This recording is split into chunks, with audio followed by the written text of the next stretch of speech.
এই জন্য আবু হুরায়রা রাদিয়াল্লাহু আনহু বলেন, নবী করিম সাল্লাল্লাহু আলাইহি ওয়াসাল্লাম বলেছেন, তোমরা এমন এক জিনিস খুব বেশি বেশি করে স্মরণ করো, তোমরা এমন এক জিনিস খুব বেশি বেশি করে স্মরণ করো যা তোমাদের জীবনের স্বাদকে ছারখার করে দিবে, তোমাদের জীবনের স্বাদকে ধ্বংস করে দিবে, তা হচ্ছে মরণ।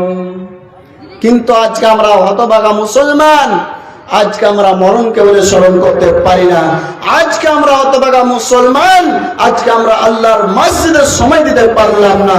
আজকে আমরা হতভাগা মুসলমান, আজকে আমরা এটাই দেখছি কোথায় গেলে আমাদের 2 টাকা ইনকাম হবে, কোথায় গেলে আমাদের বাড়িখানা হবে, কোথায় গেলে আমার গাড়ি হবে।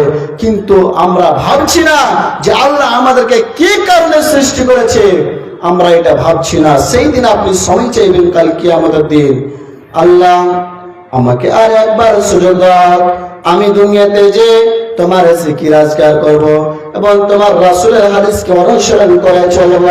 কিন্তু সেই দিন আল্লাহ সুবহানাহু ওয়া তাআলা বলবেন, হে আমার বান্দা, তোমাকে আমি 50 বছর সময় দিয়েছিলাম, তোমাকে আমি 70 বছর সময় দিয়েছিলাম, তুমি এই সময়টুকু তুমি কাটি বই করেছো। সেদিন আল্লাহ সুবহানাহু ওয়া তাআলা বলবেন, সেদিন আপনাকে অপমান করে আপনাকে সেদিন জাহান্নামে নিক্ষেপ করা হবে।